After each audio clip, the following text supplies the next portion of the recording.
El sur de Ucrania es un polvorín. Sí, llega información en estos momentos importante, relevante, decisiva para el fin del conflicto, que es, creo yo, el escenario más probable, al menos en las próximas semanas. Se habla ya de huida, una huida.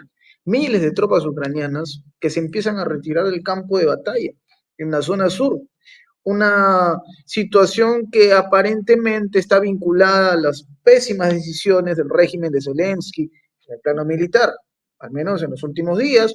La incursión o intento de incursión en Kursk ha dejado cicatrices profundas. Eso es algo innegable por donde se vea. Información que viene anclada con otra que es bastante llamativa porque mientras las tropas huyen en Ucrania del campo de batalla y dejan el sur, los ministros de Zelensky también se empiezan a ir en manada. Se va quedando solo, completa, forever alone. Se queda solo Volodymyr Zelensky. Yo me pregunto, esta, digamos, escenario catastrófico para el gabinete Zelensky va de la mano con la futura salida de Zelensky. Vamos, el hombre va a dejar el poder en algún momento, eso es obvio. No, no hay ser humano que pueda anclarse por el resto de sus días. La pregunta es, ¿estamos más cerca de ese escenario que nunca? Señores, el destino del conflicto se definirá ya en breve y vamos a desarrollar estos temas con un invitado de lujo, una persona con la que hemos dialogado muchas veces sobre esta situación y quien siempre tiene una mirada que va más allá de la información, porque si hay algo que yo debo rescatar de Fernando Moragón, nuestro invitado de hoy, es que tiene una capacidad de adelantarse e ir viendo, ir tanteando y se atreve incluso a dar pronósticos sobre lo que estamos observando y vaya que se ha ido cumpliendo absolutamente todo. Fernando Moragón, te doy la bienvenida, un analista internacional que da siempre la talla en este tipo de conversaciones. Bienvenido a Prensa Alternativa, Fernando. Muchas gracias, Enzo. Pues bueno, como siempre estoy encantado de estar con vosotros en Prensa Alternativa. Y bueno, a ver, es que cuando aciertas se nota más. Quiero decir, cuando no aciertas, como que pasa de largo, nadie se entera. Entonces, cuando aciertas, entonces sí, tal, fíjate, fulano dijo, en este caso, yo tal, dije esto y se ha cumplido. Pero las que he ido diciendo y no se han cumplido, esas se notan menos. Pero sí es verdad, hay cosas. Bueno, tampoco hay que ser, yo qué sé, tener la información de Biden, bueno, Biden da igual, pues no se entera. Tener la información de la CIA, del FSB y tal, ¿no? Simplemente con, digamos, tener una visión general, en este caso, del conflicto de Ucrania, ver diferentes fuentes de información distintas, a no hacer ni puñetero caso en general a lo que dicen los medios de comunicación occidentales, porque mienten constantemente, o sea, es que no te puedes creer nada. Entonces, bueno, pues más o menos vas viendo las cosas y luego evaluando, es decir, cualquiera puede ver las diferencias de todo tipo entre Rusia y Ucrania. Quiero decir, en cuanto a tamaño, población, demografía, por ejemplo, industria militar, capacidades, movimientos que está haciendo Rusia desde 2014 para irse cada vez más girando hacia Asia, preveyendo lo que ha pasado. Es decir, cuando vas considerando todo, es como si, estoy exagerando, pero como si dicen que hay una guerra de España con Andorra. Pues, ¿quién va a ganar? Pues lo siento, pero va a ganar España. Y no, quiero decir, o de Francia con Andorra, me queda igual. De que no hay ni siquiera un cierto equilibrio. Y eso, que lo importante que hay que decir es que esto, bueno, hablamos de la guerra de Ucrania para entendernos todos, esto realmente es una guerra en Ucrania. Es una guerra de la OTAN contra Rusia en Ucrania. Y en la que ya ni siquiera las fuerzas de la OTAN disimulan el que están allí. Es decir, el que están allí presentes y no como instructores, sino manejando sistemas de armas y atacando a los rusos. Es que ya se sabía, ¿no? Pero bueno, ya es que ni lo disimulan. Entonces, de ahí la importancia, porque yo soy de los que digo que con la derrota, que va a ser una derrota contundente, muy dura, de Ucrania, no, ojo, no va a ser el final de la guerra, sí de la guerra de Ucrania, capítulo 1 de la guerra de Europa. Luego van a venir otros capítulos. El que tiene más posibilidades, porque lo están preparando de hace tiempo, y ahora ya a marchas forzadas en Moldavia. Pero bueno, ese es el capítulo 2 de la guerra europea. Pero este capítulo 1 se va, por lo menos la parte principal, ya digo, siempre quedan flecos, pueden pasar varias cosas, pero la derrota que se va a encontrar la señora Harris, porque ya digo, Biden está ya que da todo igual, y se va a la playa de 16 días, ya, qué maldad. Pues se va a encontrar con una derrota que va a ser muy difícil de enmascarar, de encubrir, De porque explicar ya también, digo, pues, ¿no?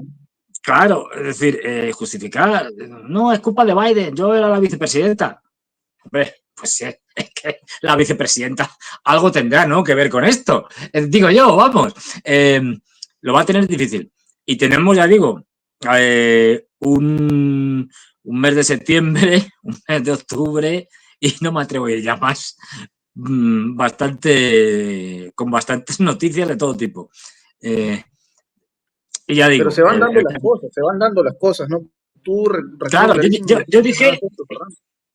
yo dije primero, cuando empezó la guerra la va a ganar Rusia, pero no es porque sean buenos ni malos, es decir, los que partimos del realismo en geopolítica, las relaciones internacionales, eh, nos basamos en que los estados tienen intereses y evaluamos sus capacidades. No es cuestión de gusto, es cuestión de quién tiene más capacidad. Te puedes equivocar, lógicamente, pero bueno, en el análisis. Pero Rusia no podía perder, porque es una potencia nuclear. Es más, es la primera potencia nuclear ahora mismo. Es decir, tiene más capacidad nuclear que Estados Unidos. No estoy hablando en términos numéricos, sino en términos cualitativos, con los misiles hipersónicos, por ejemplo. Con lo cual, no puede perder. Es que si se le va todo muy mal, tira de misiles nucleares y con que tire 2 o 3 misiles tácticos ha acabado la guerra. Es que es obvio. Es decir, eso se hubiera ido muy mal, cosa imposible. Y claro, cuando hablamos de la ofensiva esta, por llamarla de alguna manera, en Kursk, es que no hay, o sea, cualquiera lo puede hacer. Es tan simple como decir, vamos a ver un mapa de Rusia entero, ¿no? Grande. Ahí, de Eurasia. Tenemos ahí a Rusia, enorme, país más grande del mundo. Y luego dices, vamos a acercarnos a ver la provincia de Kursk. La provincia de Kursk es una provincia pequeñita en la parte europea, poco habitada, digamos, para ser la parte europea, y encima la parte en la que han entrado los ucranianos, pues es una parte muy, muy deshabitada. De hecho, me hacía gracia porque Zelensky decía en estas declaraciones que hace ya cada día más perturbado, diciendo, no, hemos tomado 100 pueblos y ciudades, pero si en el área que ocupáis no hay 100 pueblos y ciudades, ni contando casitas esparcidas por ahí. Es decir, es que, ya digo, es de risa. O sea, en el mapa de Rusia, tú pones el mapa de Rusia entera y pones la provincia, la provincia de Kursk, y vas a ver un puntito ahí en la frontera con Ucrania. Quiero decir, no hay posibilidades. Y luego, pues hombre, ahí te puedes equivocar, pero viendo cómo iba evolucionando el conflicto y sobre todo ya a partir de este año, pues lo más probable que era que la ofensiva de primavera-verano de los rusos, que ha sido básicamente es aumentar la presión en las diferentes líneas del frente y abrir un frente nuevo que desgastó muchas tropas y y trasladó muchas tropas y reservas allí, que fue el frente de Kharkov, el frente norte. Este es pequeñito, muy pequeñito, y que lo hicieron justo para eso los rusos, ¿no? Y los otros entraron al trapo para desgastarlos. Y lo que han ido es eso, aumentando la presión, ellos tienen más de todo. Ahí está, por ejemplo, el mapa. Ahora hablaremos de lo que es la parte fundamental, donde está el gran colapso, digamos. Y bueno, pues en verano era lo más probable que colapsara el frente, toda la línea del frente, o buena parte, siempre empiezan por algún sitio y al final esto se va extendiendo como una bola de nieve y el resultado es el caos y ya, pues, con un ejército que ha colapsado, que está en desbandada, huyendo, con unos mandos que ya se contradicen, dan órdenes contradictorias, con problemas logísticos cada vez mayores, con unos problemas de cantidad de soldados que no hacen que sea imposible la defensa incluso. Pues está claro, es decir, no. Y sin embargo los rusos cada vez tienen más soldados, es decir, cada vez tienen más, vamos, más municiones, más de todo. Entonces, bueno, pues será previsible, porque además hay otro dato añadido. Es que a los rusos, en principio, luego pasa lo que sea, pero les interesa la parte, o sea, la derrota, les interesa que sea antes de, depende del año, pero de mediados de octubre, como muy tarde de noviembre, pero ya en octubre la cosa se complica bastante. ¿Por qué? Porque como hemos visto en años anteriores, en otoño, en Ucrania, hay una enorme cantidad de lluvias y se montan unos barrizales espectaculares. Yo nunca había visto barrizales tan espectaculares hasta el punto de que un tanque prácticamente se queda hundido en el barro hasta la torreta. Yo he visto imágenes así. Los soldados no pueden andar porque van por aquí, hundidos en el barro. Es decir, impracticable. Y eso hace que no puedas hacer grandes cosas durante esa etapa, con lo que los rusos tendrían, lógicamente, para cerrar esto, digamos, bueno, cerrarlo del todo no, pero para cerrar la parte fundamental militar, es decir, con una derrota de la OTAN, pues acabar como está sucediendo a finales del verano, es decir, en septiembre.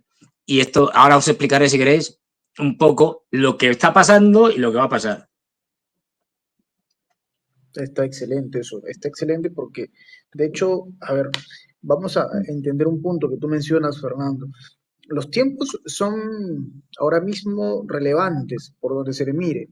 Ya desde el propio escenario en Ucrania uno va sacando cuenta, viendo las decisiones que se toman. Por ejemplo, Dmytro Kuleva, el canciller, renunció, dimitió, y empieza a notarse ya una sensación de que los tiempos juegan en contra y que ahora es un sálvese quien pueda, no solamente por la actitud que toman las tropas ucranianas, sino porque efectivamente los plazos nos hablan de un escenario que podría ser decisivo también en Estados Unidos, por poner un ejemplo. De hecho, en las fuerzas ucranianas, y esto lo podemos entender revisando fuentes como Sargrab TV, se habla de que ya las propias fuerzas ucranianas empiezan a reconocer derrota tras derrota. Hubo un caso de un teniente ucraniano que cayó en Kursk y, entre otras cosas, habló pestes de las decisiones que iba tomando los altos mandos.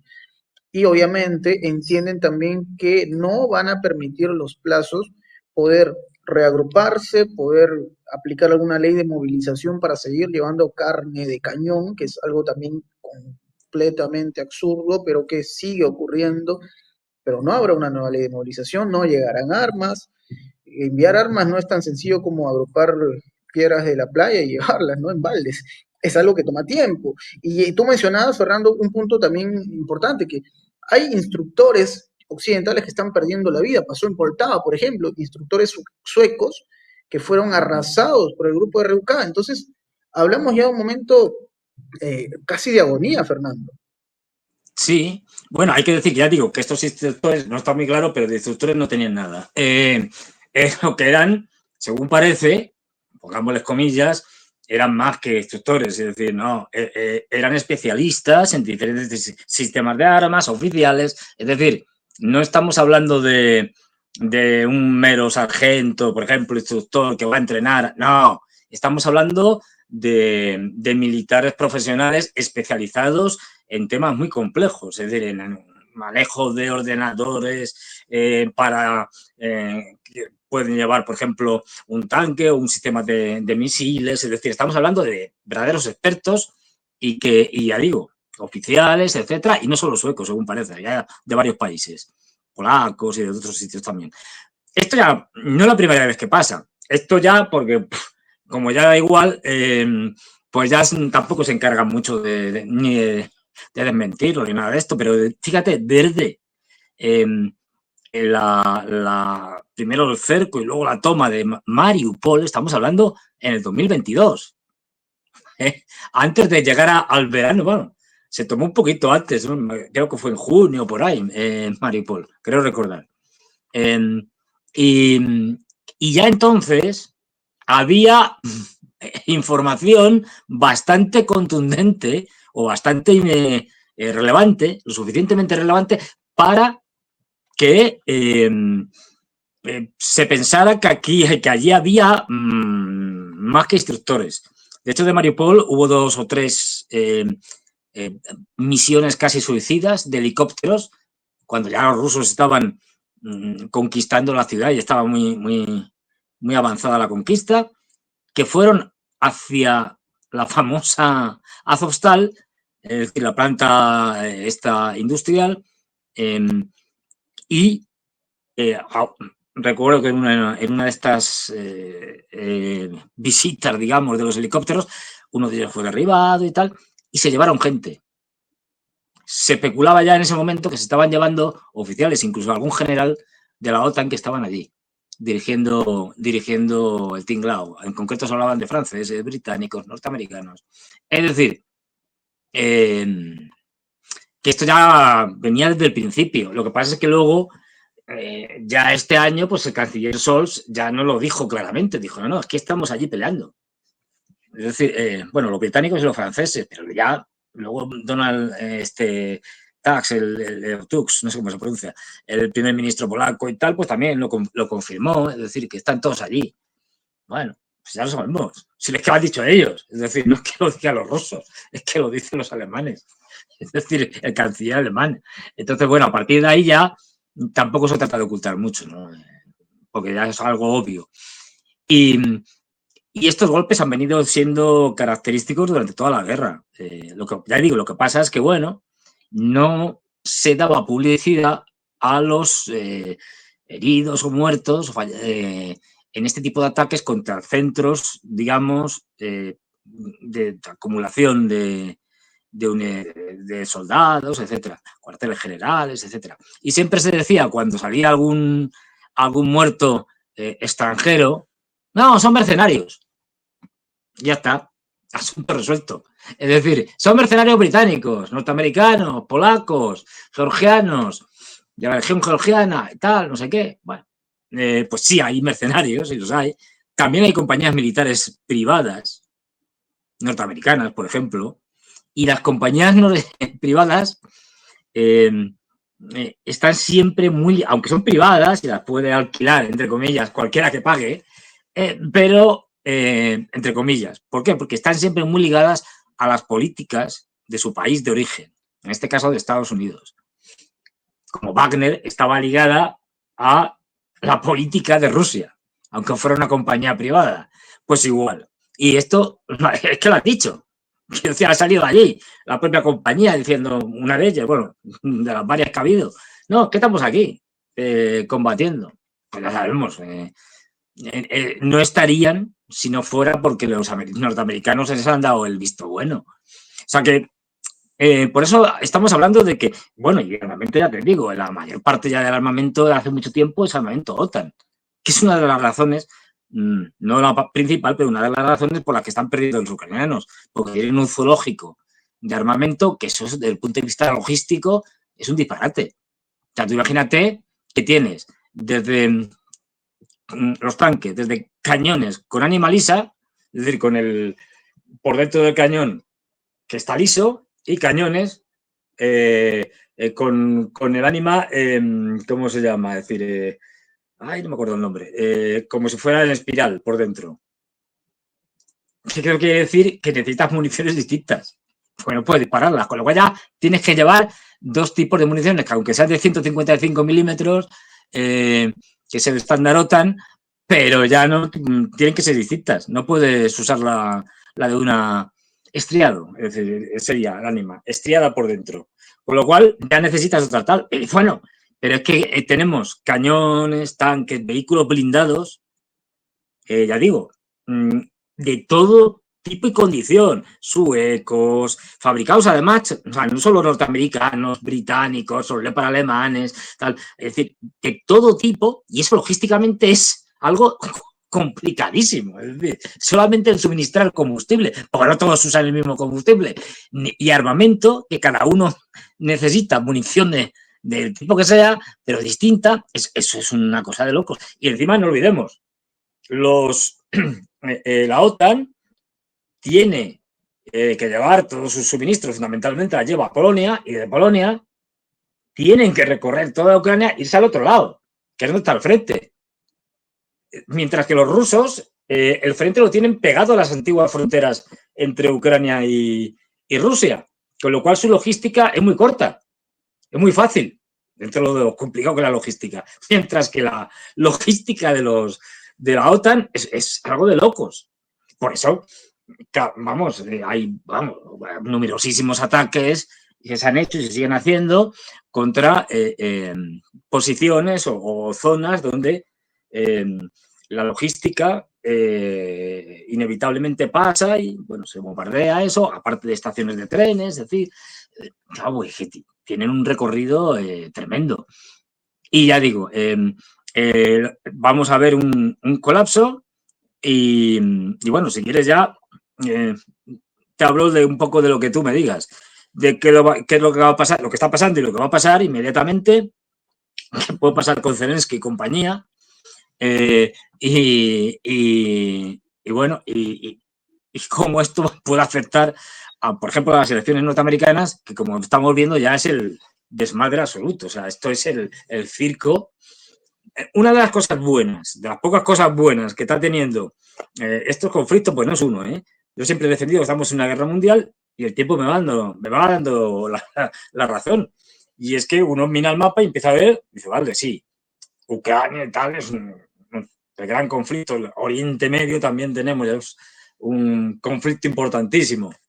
Pero luego empiezas a ver conflictos y dices, uy, guerra civil en Sudán, uy, guerra del ejército de Mali y los rusos contra los tuareg y yihadistas que están apoyados incluso con instructores y demás por franceses y norteamericanos.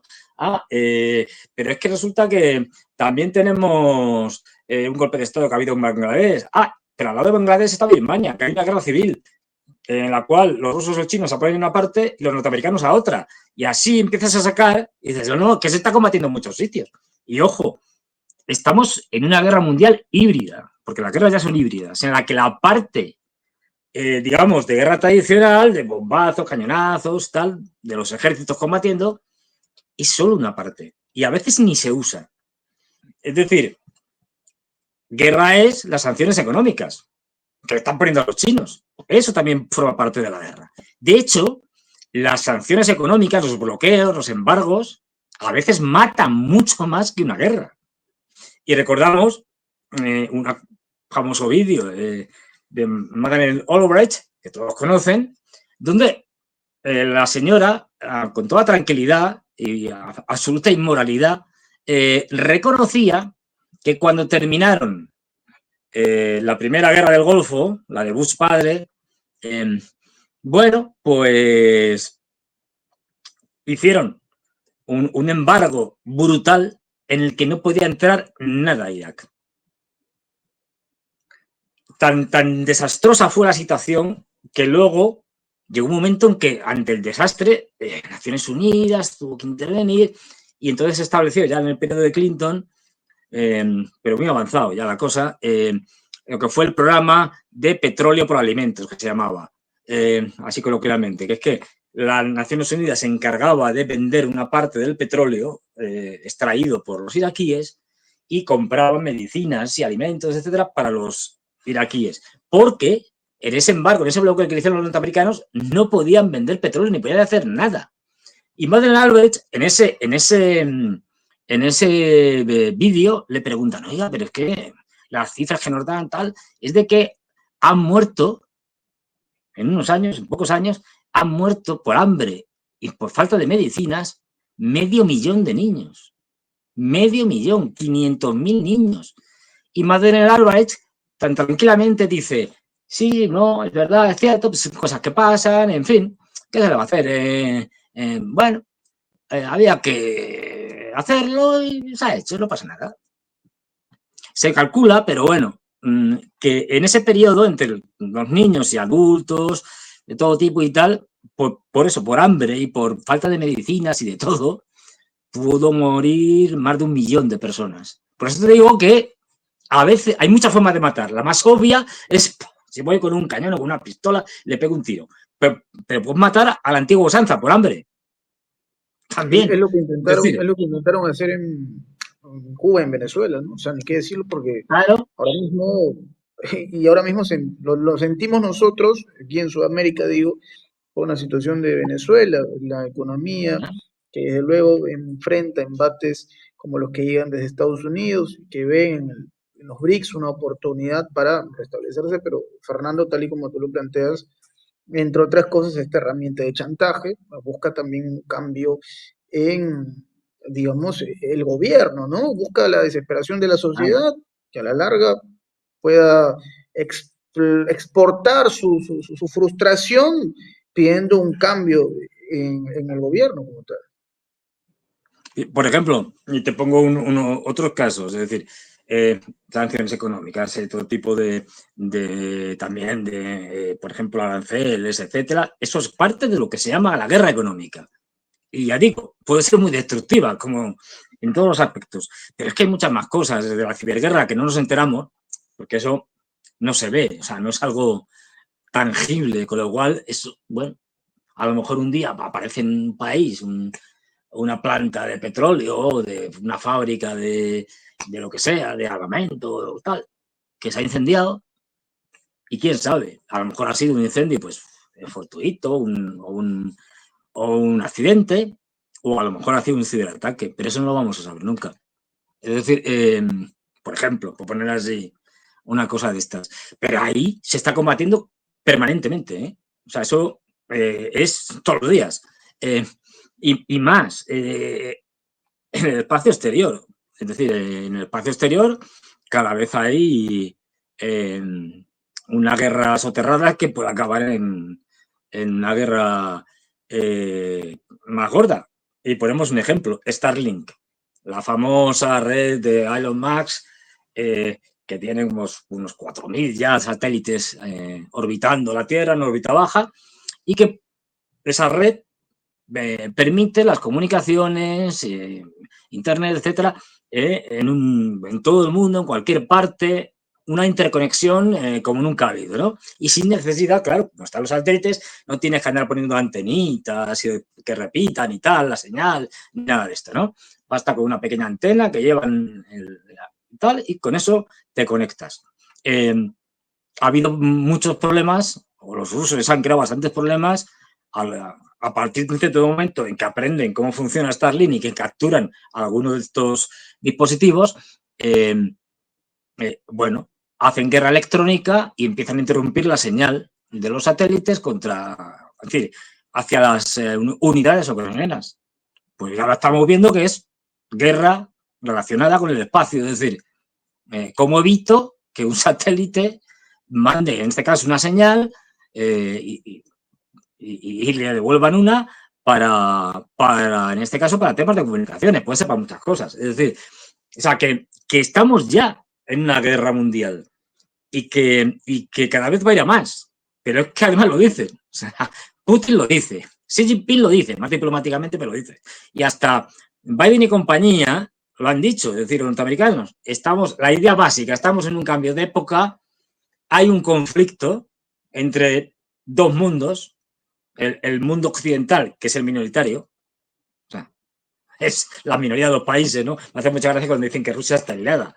Lo que estamos aislados somos nosotros, que el resto del mundo pasa de, de nuestras guerras, es decir, y nuestras sanciones.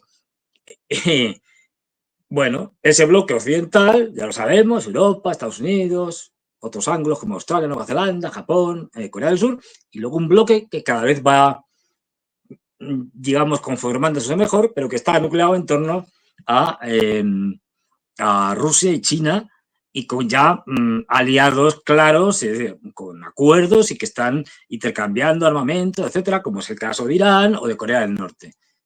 Puedo poner dos casos súper conocidos y que están en la misma línea, digamos, en el mismo grupo. Cada vez se van a ir incorporando más. Luego hay, es decir, hay muchas formas de actuar. Este sería en el punto de vista militar y, bueno, de otros puntos, pero luego, a través de los BRICS, ahí se está nucleando un polo que está a favor de un modelo económico capitalista. Aquí todos son Claro, capitalistas, gracias. Pues, pero entiendo. bueno, hay capitalismos mejores y peores, es decir, Este es dentro un de lo que poquito cabe. más, digamos, libre en cierto modo, ¿no? No con tantas Claro, obligaciones como de otro eh, tipo de eh, modelos. no, y sobre todo porque es lo que pregonan, es el bloque chino-ruso, es más o menos respecto a las relaciones internacionales, a los tratados, etcétera, etcétera, y la no intervención, la no injerencia en asuntos internos de otros países. Y que todos los países tengan, que haya una democracia internacional de países, es decir, que tengan voz y voto, tengan, pero de verdad, evidentemente, el peso que tienen las grandes potencias nunca lo va a tener un pequeño país, pero que haya una digamos, descompensación menor entre unos y otros. Y luego, lo que es fundamental también es que, por un lado, tenemos el mundo anglosajón y los europeos, el modelo capitalista globalista, que lo que te dice es que el Estado-Nación tiene que desaparecer y que al final lo que tiene que hacerse son grandes organizaciones multinacionales o regionales que en última instancia estarán gobernadas por las grandes corporaciones y por los grandes fondos de inversión, etcétera. Con lo cual, los viejos Estados-Nación tienen que desaparecer, diluir sus fronteras. Y además es una economía fundamentalmente rentista, fundamentalmente financiarizada, que es lo que estamos viendo en Wall Street o en la City, es decir, una economía sostenida por el aire, un dólar que, bueno, o un euro, que nos lo intercambiamos y compramos cosas porque nos creemos que tiene un valor. O sea, hacemos como si no pasara nada y que detrás de eso hay algo, pero eso no vale nada. Es decir, el papel, lo que cuesta el papel, es decir, y su impresión, porque no tiene nada que lo respalde. Esa economía financiarizada ha llegado a tal punto, a tal locura, que bueno, llevamos una crisis mundial desde 2008, que es el gran punto de inflexión, de la que no hemos salido, hemos ido enlazando periodos en esa crisis distintos y ahora seguimos profundizando en esa crisis y a un momento muy cercano, uno de los muchos, digamos, globos que se han hinchado de financieros, de todo tipo, inmobiliarios, etcétera, pues terminará pinchando y a partir de ahí, bueno, la crisis va a ser histórica. Y, y ya digo, hay cosas que ya digo, son muy, como decía antes, muy, bueno, muy predecibles dentro de lo que cabe. Luego, porque sea muy predecible, a lo mejor pasa lo contrario y pasa algo que nadie preveía. Pero, por ejemplo, hay cosas, sabemos que en el mes de octubre va a ser muy complicado en general y para Estados Unidos. ¿Por qué? Pues porque tenemos bueno, y para todo el mundo, tenemos elecciones en Moldavia, presidenciales, que va a ser el inicio de, como te decía, del capítulo 2, utilizar a Moldavia para seguir con la guerra contra los rusos, fundamentalmente por parte de los europeos. Luego tenemos elecciones en Georgia y eso ya llevan 3 intentos de revoluciones de colores en Georgia, superadas por el gobierno georgiano y bueno, le van a montar la cuarta y ya veremos qué pasa, porque lo que quiere Estados Unidos es caotizar el Cáucaso y abrir un nuevo frente a los rusos en el Cáucaso. Esto es dicho de hace mucho tiempo, ¿eh? Esto no es ningún secreto, esto lo dicen en sus documentos públicos. O sea, no estamos hablando de que James Bond ha ido por ahí a investigar, no. Y luego tenemos la cumbre de los BRICS, que ya lo están diciendo, pero habrá más sorpresas, en la que se va a empezar a dibujar ¿cómo diría yo? Una estructura económica y de organizaciones alternativa a la que salió de Bretton Woods, a la que construyeron Estados Unidos fundamentalmente y en el que los ya caducos, Banco Mundial, Fondo Monetario Internacional, Organización Mundial de Comercio y un montón más, la Unión Europea, la OTAN, etcétera, pues ya se van a hundir. Y O el sistema SWIFT. Con Turquía, disculpa Fernando, como un nuevo Sí, país que está interesadísimo en sumarse al bloque, según información que trascendió durante la semana, ¿no? El efecto de Turquía también. claro, claro, es que, a ver, Erdogan es un tipo astuto, es muy, como yo digo, parece un mercader del Gran Bazar, ¿no? Pero a grande, y está jugando siempre con muchas bazas y muchas mesas del casino, pero el sultán Erdogan tiene cosas claras y que tiene claro que el futuro pasa fundamentalmente por los BRICS y por Asia y por... Es el continente ya del presente y del futuro. Entonces, bueno, él está jugando y lleva jugando tiempo. Quiero decir, a veces hace cosas o cede ante los norteamericanos, pero muchas veces les ha llevado la contra. Por ejemplo, llegan los norteamericanos hace años y dicen, bueno, que dice Erdogan, necesitamos un sistema antiaéreo pues eso, de alta calidad y tal. Y llegan los norteamericanos y dicen, los Patriots. Tenemos unos Patriots que son estupendos, muy caros, pero estupendos. Bueno, tampoco son estupendos, pero vale. Es decir, y claro, resulta que la mejor defensa antiaérea del mundo la tienen los rusos. Es así, de siempre. En la Unión Soviética también pasaba lo mismo. Porque sus doctrinas militares son distintas. Es decir, en la doctrina militar soviética, la rusa ha puesto más énfasis en la defensa antiaérea, con lo cual han desarrollado más eso, y los norteamericanos menos. Han puesto más énfasis, por ejemplo, en los ataques aéreos, en los bombardeos a través de la aviación. Y son doctrinas distintas. Y entonces, ¿qué pasa? Pues que llegan y dicen, el S-400, te lo vendemos, Erdogan, llega Putin, te lo vendo. Y entonces, Erdogan le echa un vistazo, oh, esto es mucho mejor que los Patriots. Lo siento, señores norteamericanos, no se lo compramos. Nos enfadamos. Pues enfádense ustedes, pero es que esto es mejor. Y terminaron comprándolo a pesar de las amenazas, algunas de ellas cumplidas, pero bueno, a pesar de las amenazas de los norteamericanos.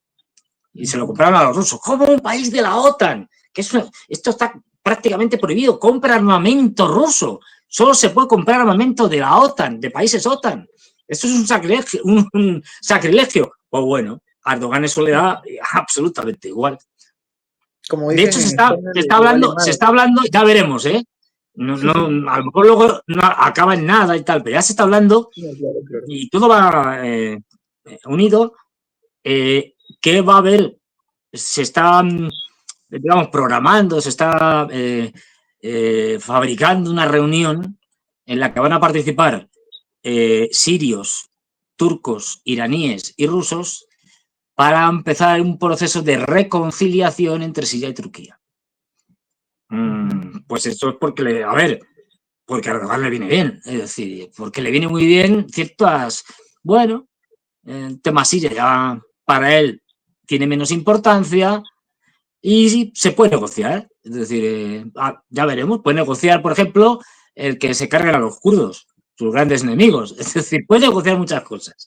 Entonces, bueno, Erdogan es muy pragmático, ya digo, y además juega a varias cartas, no te puedes fiar de él, pero O sea, vamos, está siempre... ha tenido esa, digamos, Erdogan ha tenido esa capacidad de separar los asuntos, ¿no? O sea, entre otras cosas.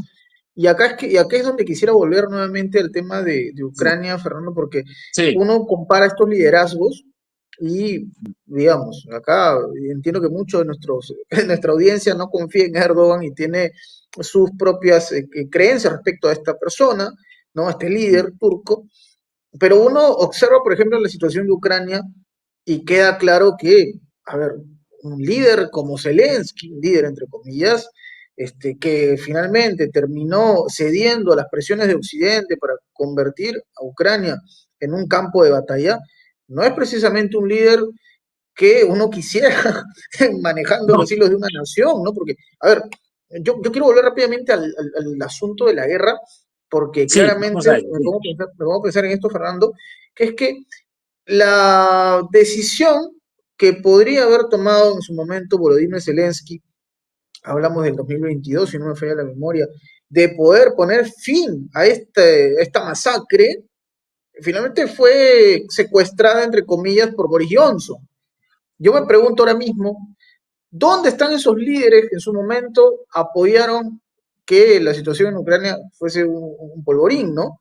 Porque claramente nadie se hará cargo de lo que estamos observando ahora mismo, que Ucrania se está convirtiendo, desgraciadamente lo digo, porque son seres humanos, en un cementerio. Y ya lo habíamos dicho al inicio del programa, Fernando, porque la situación en Ucrania y el sur, sobre todo, es insostenible. Y justo tenemos ahí el mapa que nos... Ahí ahora lo vamos a explicar. Es decir, Claro, Ucrania ahora mismo es un país ya, un estado fallido, por muchas razones. Económicamente tiene una deuda ya impagable, es decir, pero además es que demográficamente ya no tiene población en edad, digamos, reproductiva y tal, que es la que está muriendo y no tiene viabilidad.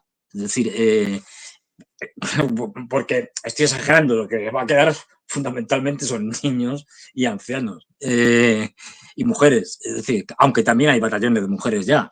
El problema, el gran problema de los ucranianos es que ya no tienen, por mucho que intentan reclutar a la fuerza en cualquier lado, ya y hacer todo tipo de leyes, es que donde no hay, no se puede.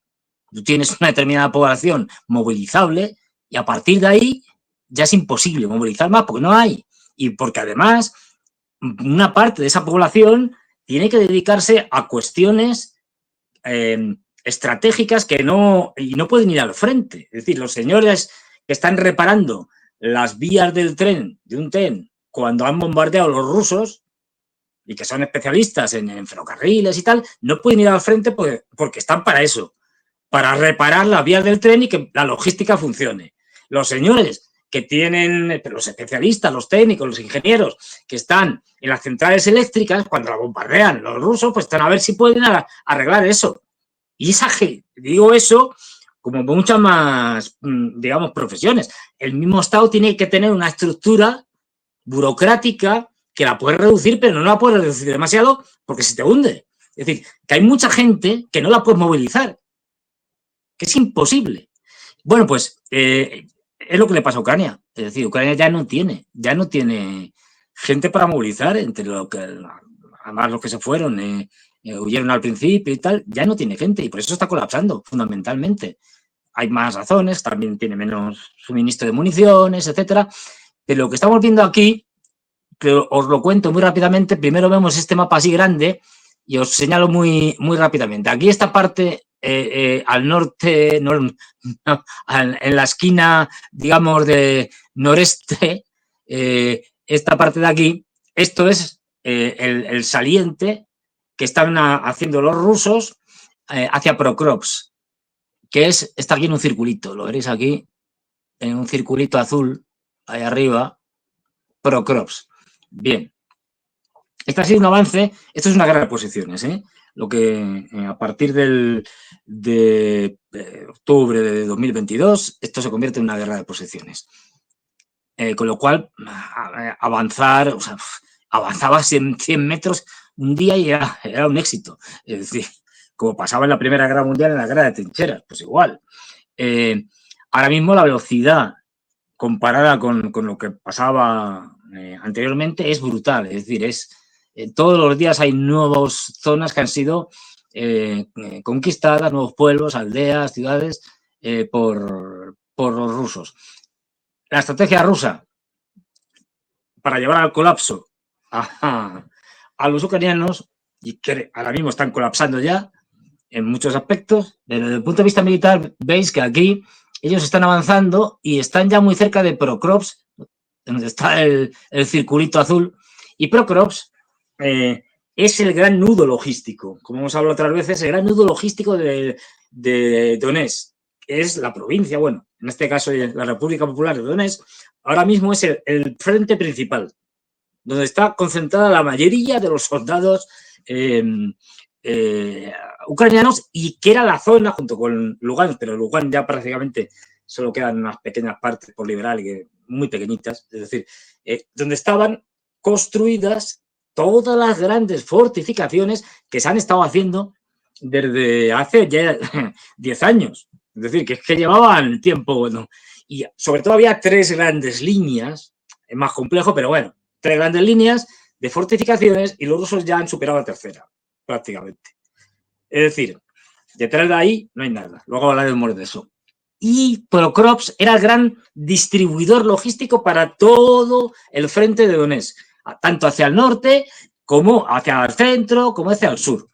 Y la zona, se está avanzando en todos los sitios, ¿no? Pero la zona donde está colapsando de verdad a una velocidad tremenda es justo la zona este. Ahora os explico. Todo esto se ha ido tomando muy rápidamente, han caído ciudades nada, en muy poco tiempo. Y como veis aquí en esta zona azul, esta es una zona, aquí está Nevelsk, que era una ciudad pequeña, pero muy fortificada. Y si os fijáis, lo que están haciendo los rusos aquí también es avanzar hacia el sur. Han ido avanzando hacia el sur. Y aquí está Krasnogorivka, aquí, perdón, en esa especie como de pequeña saliente que está debajo de la zona verde. Y lo que estaba pasando es que estaban embolsando a los ucranianos. Esta zona verde que veis aquí es de la zona que ya se han retirado y todo esto que está dentro, más o menos, que está dentro de la parte ucraniana, que está dentro de este círculo así, azul o morado, va a caer prácticamente sin mayor esfuerzo. Hoy mismo o mañana, no más. Porque eso es indefendible. Además, ahí no hay ni una aldea. Y a partir de ahí, lo que tenemos es, efectivamente, aquí tenemos esta ciudad que es importante, Ukrainska. Están luchando por hacerse con la ciudad los rusos, y estos hacia el sur van a embolsar toda esta zona que vemos en el círculo morado, y por eso, justamente para evitar eso, este embolsamiento, ¿veis? Se han retirado y se está retirando, y toda esta zona va a quedar en manos rusas ya. Luego, además, este avance hacia el sur se dirige hacia otro punto importante, que es Kurahove. Cuando llegan a Kurahove, entonces los ucranianos tendrán un problema enorme, porque este es un centro logístico más pequeño, secundario, digamos, pero de cierta importancia. Es decir, carreteras salen para diferentes sitios y al final el embolsamiento va a ser más grande, va a ser coger prácticamente toda esta zona, donde está Kurahove, que está al lado de una especie de lago y tal. Es decir, todo eso se va a crear una bolsa aún mayor donde van a caer los ucranianos rápidamente. También desde Procrops, bueno, estas líneas amarillas nos señalan que ese avance hacia el sur, y no olvidemos que, ya digo, aquí lo vemos muy bien, Procrops ahora mismo debe estar a unos 6 kilómetros de la línea del frente. Están empezando a salir de Procrops, como yo creo que va a caer muy rápido, porque si estuviéramos en el año pasado, por ejemplo, había ciudades que tardaban en caer casi un año, o pueblos incluso, aldeas. Era complicadísimo.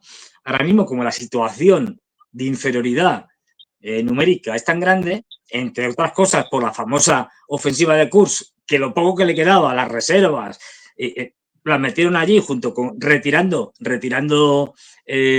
unidades de otras partes del frente también. Bueno, pues han dejado un frente de Donetsk que ya es insostenible. Y eso que están aprovechando los rusos. Cuando lleguen a Procrops, prácticamente la guerra se ha acabado. Ahora os explicaré por qué, pero vamos hacia abajo. Aquí tenemos ahí Ugledar. Aquí está Ugledar. Ugledar, el gran bastión del sur. Una cosa, bueno, tremenda.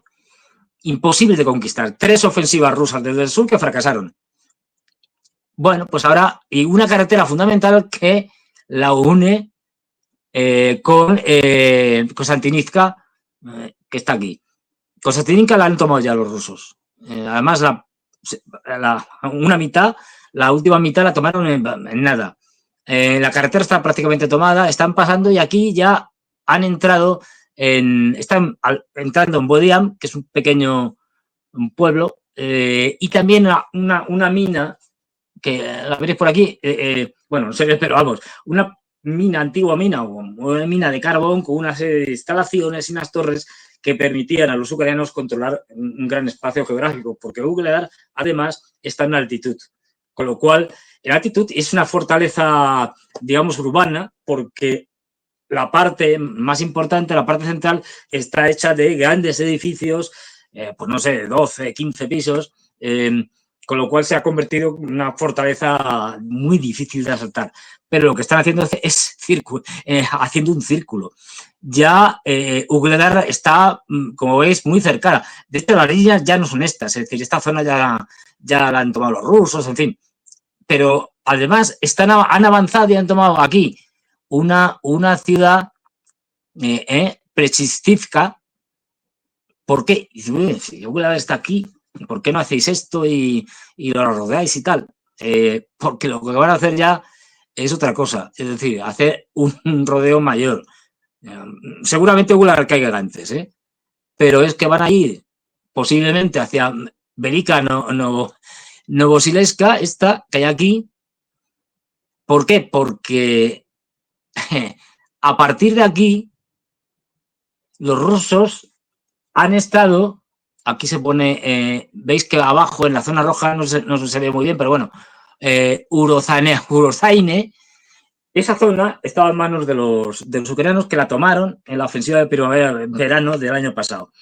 Y han tomado esta y otra ciudad, la han retomado los rusos justamente para poder hacer esto. Es decir, que estamos viendo avanzar desde esta ciudad y luego subir para conquistar este otro gran nudo logístico que es Velika Novosibirsk.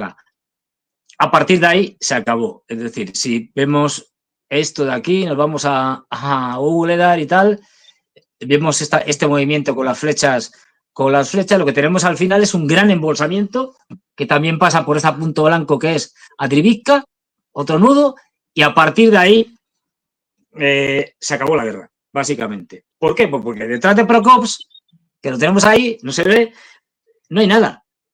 Quiero decir que a partir de ahí no hay soldados, no hay fortificaciones, no hay nada. De hecho, la densidad de población es menor, hay pocas ciudades, pocos pueblos, con lo cual hasta Dnipro, que está en el Dnieper, no van a encontrar resistencia. Y todo eso, una vez que caiga Donetsk, todo eso va a caer prácticamente por su peso, es decir, sin hacer nada.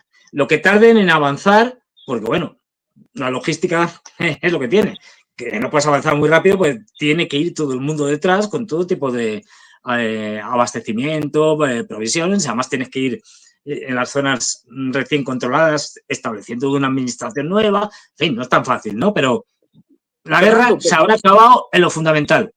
Podemos decir que, a ver, no sé si estoy siendo demasiado exagerado, pero esto se va a decidir cuando Rusia lo decida, valga la redundancia, sí. Se va a decir cuando Rusia lo decida. Sí, sí. De hecho, lo están decidiendo para que colapse, bueno, está colapsando ya, de hecho ya están huyendo tropas, hay unos problemas con los mandos tremendos, mandos que huyen, una descoordinación total, es decir, un general te dice que esta unidad vaya a tal sitio y otro general te dice que esa misma unidad vaya a otro, ¿no? Contradictorias, las órdenes contradictorias. Y esto lo vamos a ver en todo, bueno, lo estamos viendo todos los días. Esta parte que veis ahora en verde, seguramente mañana o pasado mañana más tardar, toda esa parte en verde, todo lo que va hasta el círculo, algo más de la parte del círculo este morado que va hacia el oeste, va a estar en manos rusas, por poner un ejemplo. Es decir, y es que ese avance ya digo, todos los días tenemos que actualizarnos, ver mapas, porque porque si no, si estás un día sin ver un mapa, ya estás desactualizado y es imposible, ¿no? Ya digo, en septiembre esta guerra estará acabada. Ya estamos viendo, como tú muy bien señalabas, aunque luego queden flecos, Ucrania es un territorio grande, habrá que ver qué condiciones imponen los rusos, que van a imponer condiciones, ¿eh? Esto que no es que para la menor duda. O sea, esto no va a ser, como dicen, una negociación, no. Esto va a ser básicamente una imposición de condiciones de los rusos. Una rendición incondicional en la que tú dictas lo que quieres y se acabó. Y Odessa, porque además lo ha dicho incluso Putin, Odessa, Nebelke y tal, no, digo, no, ¿cómo se llama esta? Bueno, el puerto que hay al lado de Odessa y tal, esa zona, todo eso va a pasar a manos rusas sin que vaya ningún soldado allí, simplemente porque cuando firmas la rendición, tú pones las condiciones y dices, este territorio, y este me lo quedo, a la porra, y se acabó. Y lo que vamos a ver también, lo que estamos viendo es la descomposición también política, lo que tú muy bien señalabas. Ya no es que sea Kuleva, es que por ahí tenía la lista de los que han dimitido y es que son una lista de ministros Es y una plancha, un viceministros gabinete. larguísima, Sí, larguísima. Kuleva es el así más es. conocido, pero el resto, ¿esto qué puede ser? Pues puede ser dos cosas. Una, la desbandada, es decir, ya pies para que os quiero y sálvese quien pueda, y cada uno llevándose una cantidad de dinero enorme, porque todos estos han enriquecido de una manera brutal. Y eso ya es un sálvese quien pueda. También puede ser una maniobra, porque quien manda en Ucrania, bueno, quien manda en Ucrania es Estados Unidos. Por eso ahora me he acordado de la pregunta. Cuando tú decías y tal, ¿cómo Zelensky ha podido llegar? Pues es que Zelensky no pinta nada, o pinta muy poco. Por eso Boris Johnson puede llegar y decirle que no, que continúe la guerra. Y el otro dice, pues sí. ¿Por qué? Porque esto no viene de Zelensky, viene de antes, viene del 2014. Es que el régimen actual es el heredero del golpe de Estado de febrero que dieron con el Euromaidán, cuando ya habían negociado la salida de la situación, ese golpe de Estado que llevaba un gobierno legítimo y desde entonces todo ha estado en manos de los norteamericanos, tanto en la etapa de Poroshenko como posteriormente a la de Zelensky. Es decir, han sido fundamentalmente los norteamericanos y los británicos los que han empezado a armar, a estructurar el ejército, a llevar instructores, es decir, llevar armamento. Durante 8 años han estado preparando a Ucrania para la guerra. Y quien mandaba allí no era el presidente ucraniano de turno. Por ejemplo, en la época de Poroshenko, ¿quién mandaba allí? Pues el vicepresidente de los Estados Unidos de América, un señor muy conocido actualmente que se llama Biden, que tenía un montón de negocios y su hijo Hunter Biden, ni te cuento, en Ucrania era una especie de virrey de Ucrania que decidía lo que le daba la gana. Da igual lo que dijera Poroshenko. Pues igual pasa ahora, es decir, ha pasado ahora. Eligen a Zelensky y Zelensky hace lo que le digan los norteamericanos, porque si no se lo cargan.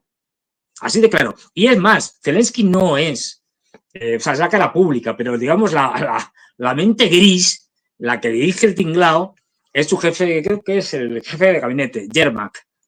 Esta es la gran cabeza pensante detrás del actor Zelensky. Lo que se dice ahora es que dos opciones. Una, la que te he contado, el sabes que pueda y cada uno tira por donde puede. Dos, que para justificar el desastre que tienen montado ahora mismo Ucrania, Yermak le ha dicho a Zelensky que la parte dura, digamos, del régimen, le ha dicho que se cargue unos cuantos ministros como responsables, etcétera. Los ministros no mandan mucho ahora mismo en Ucrania. Digamos que los que mandan son el Consejo Presidencial, por llamarlo de alguna manera, es decir, el entorno presidencial, no el primer ministro ni los ministros como tales. Estos están en un segundo escalón. Bueno, otra de las hipótesis es esa, es decir, que hay que echarle las culpas a alguien, nos cargamos unos cuantos ministros, los cesamos y decimos que la culpa de esto es la mala gestión de estos y ya está. Bueno, en cualquier caso, las cosas están muy movidas, hay ya bastantes diputados del Parlamento ucraniano, de la Rada, que están pidiendo explicaciones a Zelensky y a Sirski, el general en jefe de las Fuerzas Armadas ucranianas, diciéndole que son inútiles, es decir, de todos, especialmente a Sirski. Hasta lo han llamado traidor, ¿no? El otro día Sí, leí un sí, reporte que le dicen traidor, que ha jugado para Rusia. Es llamativo, ¿no? O sea, que en verdad es una estrategia autodestructiva la que finalmente aprobó Sirski. claro, porque en el fondo Sirski siempre lo han caracterizado como un tipo que no discute con su jefe, en este caso con Zelensky. Y iba a hacer, es un tipo en ese sentido, que no iba a plantear los problemas que planteaba el anterior jefe, Zalauni. Era un tipo que iba a hacer lo que le dijeran, sin rechistar. Zelensky de cuestiones militares no tiene ni idea. Entonces, Zelensky ha entendido la guerra desde un punto de vista publicitario. ¿Cómo hago para que esto salga en todos los medios de comunicación occidentales, hablando con unos, con otros, que esto sea contando una narrativa falsa, ¿no? Nos contaban que en Kursk poco menos que estaban llegando a Moscú, es decir, nada, es que lo de Kursk es un desastre, es decir, están muriendo vamos, los soldados ucranianos, vamos, el doble que en otros sitios. 8.000 dicen por ahí, ¿no? Se Sí, habla de 8.000. hay varias cifras, entre 7.000 y pico, 8.000 hasta 10.000. Bueno, bajas, ¿eh? Bajas, no muertos, que no es lo mismo. En las bajas entran los heridos y más cosas. Pero vamos, algo que no tiene sentido, que los propios analistas occidentales serios, no los propagandistas, no se explican. Es decir, dicen, esta operación, claro, solo tiene una aplicación, la publicitaria, el poder decir, hemos entrado en Rusia, estamos conquistando Rusia, que salgan todos los medios de comunicación. Y dirías, de verdad, es que es increíble los medios de comunicación occidentales, los periódicos, las televisiones, las radios, diciendo que se había dado la vuelta a la tortilla, que habían cambiado las tornas y que ahora los ucranianos iban ganando y que iban a ganar. Y tú decías, pero ¿esto? Vamos a ver, esta gente Van a vive llegar a en otra Moscú. galaxia. Es decir, bueno, Zelensky ha entendido la guerra así, y así además presionó a los europeos, a los norteamericanos, para que me fueran dando más armas, más dinero. Zelensky tiene un patrimonio, digamos, notable en todos los aspectos. Se ha enriquecido una barbaridad y bueno, ahora mismo Zelensky está en una situación complicadísima porque puede pasar de todo. Desde que le den un golpe de Estado sus propios colegas, ¿no? Digamos, diciendo, bueno, este no lo quitamos de encima porque con este no vamos a ningún lado. Recordar que ya lo dijo Putin, bueno, Lavrov y un montón de gente, o sea, lo ha hecho todo el mundo, Peskov, en fin, que no hay nada que negociar con Zelensky. O sea, que no hay nada que hablar, ni siquiera. Se hablará con otros, pero con Zelensky no. Con lo cual, Zelensky hay que quitarlo de medio sí o sí. ¿Cómo?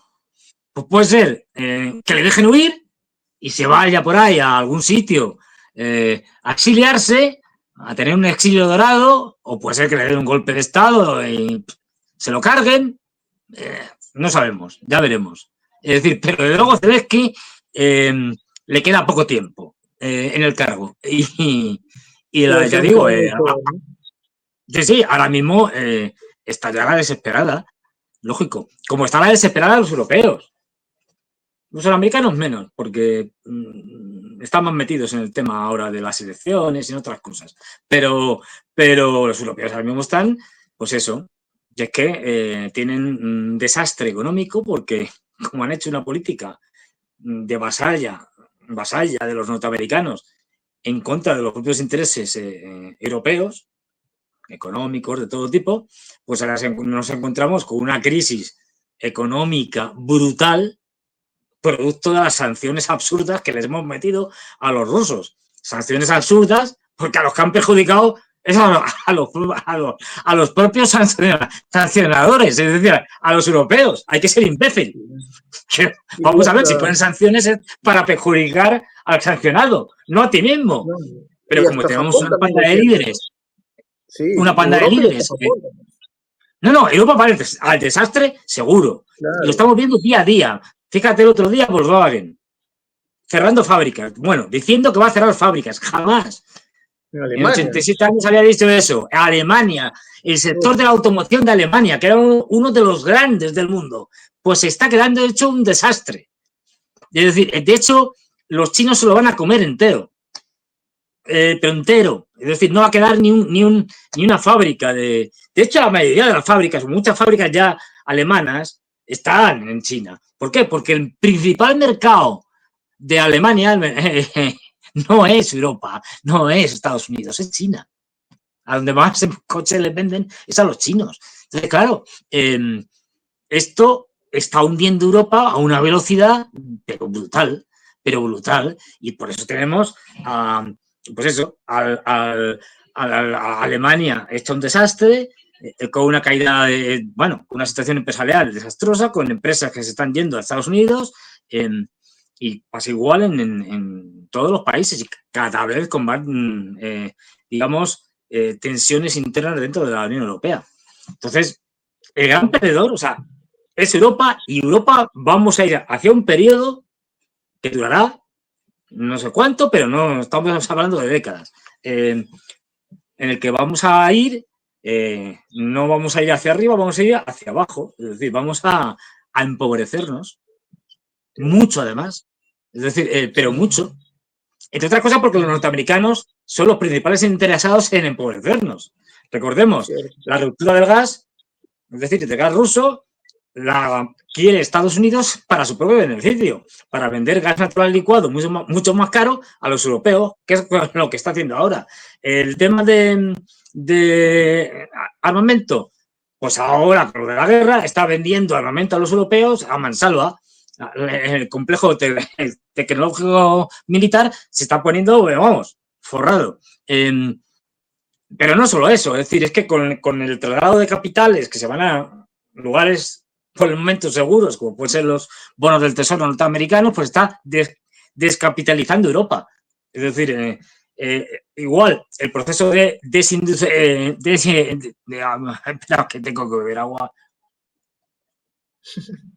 porque si Dale, no dale. esta palabra tan complicada no me sale, desindustrialización, el proceso cada vez es más acelerado. Estamos viendo países que ya son irreconocibles, como la Francia de Macron. Eso es un desastre, pero un desastre impresionante.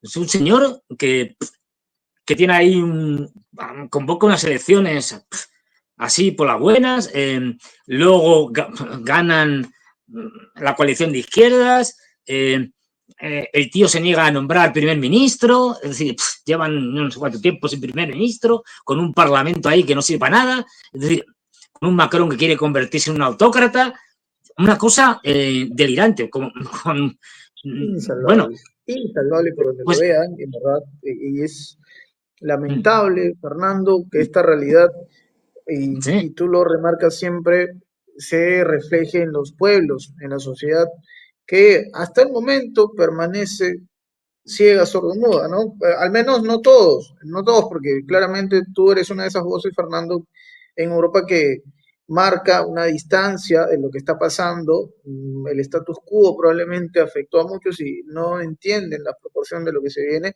pero insisto yo, a este punto siempre aparecerán voces críticas que esperemos no sean calladas, Fernando. Oye, Fernando, ha sido una conversación, como siempre, extraordinaria, siempre tú dándonos estos indicios de lo que va a ocurrir. Claramente yo lo voy a remarcar, hasta este punto nadie tiene la capacidad de predecir el futuro y como tú mismo lo dices, puede pasar algo impensado, es probable que esto no ocurra, pero la posibilidad es latente. Sin embargo, sí me suscribo a las palabras que diste, Fernando. Parece que estamos cerrando ya un ciclo. Cerrando, estamos, digo, porque es algo de lo que hemos venido hablando hace mucho tiempo, pero la puerta queda abierta. al final de este capítulo veremos un mensaje que diga, esta historia continuará. La pregunta es ¿dónde? Efectivamente. La pregunta es ¿dónde, Fernando? Pero bueno, sí, sí, como decía, hemos conversado mucho sobre este tema, Fernando, hemos abordado todo lo relativo al conflicto. Y por supuesto, siempre quedan cortas las conversaciones contigo porque en verdad hay mucho que hablar, pero seguramente el público querrá saber dónde poder encontrarte, Fernando, dónde podemos escucharte en otros espacios, en otros canales de YouTube. Por favor, Fernando Moraún, cuéntanos un poco más sobre esto. Pues, a ver, es complicado porque cada vez me meto más en más sitios, pero bueno. Eh, a ver, los martes en el canal de Ariel Umpierrez, allí estoy todos los martes eh, hacia las 10 de la noche, hora de Madrid, luego diferentes países de Latinoamérica, diferentes horarios. Pero bueno, están puestos. Ahí estoy yo con Ariel. Luego los jueves, también a esa hora en general, este jueves va a ser distinto, pero bueno, estamos un trío terrible. Es decir, ya lo digo, un trío que un día nos meten a los tres en la cárcel. Pero bueno, que es el propio Ariel, Juan Antonio Aguilar, otro crítico demoledor y un servidor. Es decir, así que el trío terrible. Y luego, esto el jueves. El viernes yo a las 9, por mi cuenta, en Demoledores de la Demoledores, nunca me acuerdo bien, Demoledores Mitos de la política, ¿verdad? la política, sí. Esto, bueno, ahí estoy yo solo contando mis cosas y me permito hacer algunas mayores locuras. Y luego el domingo con Ezequiel Vistoletti también en Demoledor de la geopolítica y tal, a partir de las 11 estamos él y yo allí mano a mano, pues también hablando de estas cosas y creo que no se me olvida nada. Ahora volveré a participar en Negocios TV, pero bueno, eso ya es decir, me puedes ir viendo porque bueno, Negocios TV ya estamos hablando de un canal de televisión. También lo puedes ver en YouTube, pero bueno, ya es un canal de televisión que venía colaborando con ellos desde hace tiempo y bueno, ha habido una pausa este verano por diferentes razones. Y ahí también podrán ver, y además ahí tiene la gracia de que como también invitan a pro-OTAN, gente pro-OTAN, pro-Unión Europea, pues entonces es muy gracioso oír las tonterías Hay que dicen. debate. Entonces, bueno, les O puedo sea, dar caña. Es tú decir, barres el piso con ellos, en pocas palabras. sí, sí, no, o sea, pues ir a por ellos, es decir, diciendo, pero, ¿qué me dice Claro. usted? Y tal, pues eso. Y creo que no se me olvida nada, porque ya digo, esto va creciendo y vamos a ver si cada vez somos más los que podemos ir hablando y dando un punto de vista distinto, que es de lo que se trata, y luego la gente pues que se quede con el que crea conveniente o más razonable o más acertado, pero que no nos den, además es que encima la propaganda occidental es que es muy mala, es decir, que la narrativa que construyen, vamos, ni el peor guionista de Hollywood haría algo tan malo. Quiero decir, hombre, hacer una cosa un poco más elaborada. Se puede mentir, pero una mentira, no sé, que cuentan cada disparate que de verdad es tremendo. Por cierto, para que veáis, y con esto termina, es muy rápido. La penúltima, pues ya sabe, en la carrera electoral norteamericana, que está siendo un circo espectacular, ha salido la noticia y lo podéis comprobar y tal, de que resulta que Siri, la voz esta automática y tal, creo que es de... Siri es la de Apple, la del iPhone o la de los Android. Android. Sí, es la voz esta a la que tú le puedes De Apple. la que tú le puedes decir, Siri, ponme música Oídos, de tal, y te lo claro. pone, ¿no? Y te lo pone y tal. Ah, Bueno, pues claro, sí, sí, sí. está genial porque ahora le preguntas, Siri, ¿por qué podría votar a Donald Trump? Y entonces Siri te dice, No puedo contestar nada porque estamos hablando de partidos políticos y es difícil el poder contestar. Entonces luego va a ser pregunta, Siri, ¿qué podría, o sea, por qué podría votar, qué razón para votar por Kamala Harris? Bueno, Kamala Harris es una gran mujer, casi vicepresidenta, ha defendido tal. Es decir, que ya te lo hacen así. O pasaré el enlace porque te partes de risa. Es decir, es que pone a Kamala Harris por las nubes. O sea, más descarado no puede ser. Pero luego los que intervienen, me hace gracia, ¿no? Los que intervienen manipulando las elecciones son los rusos o los chinos. Claro, Ahora acusan a esto es de RT, risa. ¿no? Pues Lo acusan a os RT paso el enlace para que os riáis. No, que es tremendo. Pues Sí, vi muchas esa gracias. información. No, gracias a ti, Fernando. Lo que dijiste ahora último es verdad, ¿no? No lo mencionamos, pero en Estados Unidos hablan de que RT está detrás de las elecciones y que están tratando de Sí, sí, manipular. Dios mío, sí, claro. qué locura, qué locura. Bueno, Fernando, un gusto poder conversar contigo siempre. En la descripción Igualmente aparecerá la eso. información. Gracias, Fernando. La descripción, ya lo saben. Vean la descripción, ahí tenemos los detalles, los horarios para que usted pueda ver a nuestro querido Fernando Moragón en otros espacios. Hay mucho público que nos ve. Y quiero agradecer a la audiencia que también desde España nos ve muchísima gente, a nuestros hermanos desde España Muchas también. gracias. Un gusto y nuestro público de América Latina finalmente. Formamos parte de una misma familia, hay que decirlo así, querido Fernando. Un placer conversar contigo. Nos estaremos reencontrando en una próxima oportunidad. Mi nombre es Enzo Enchante. No olviden suscribirse a Prensa Alternativa, a ser miembro en el botón unirse. Hasta la próxima. Adiós, gracias.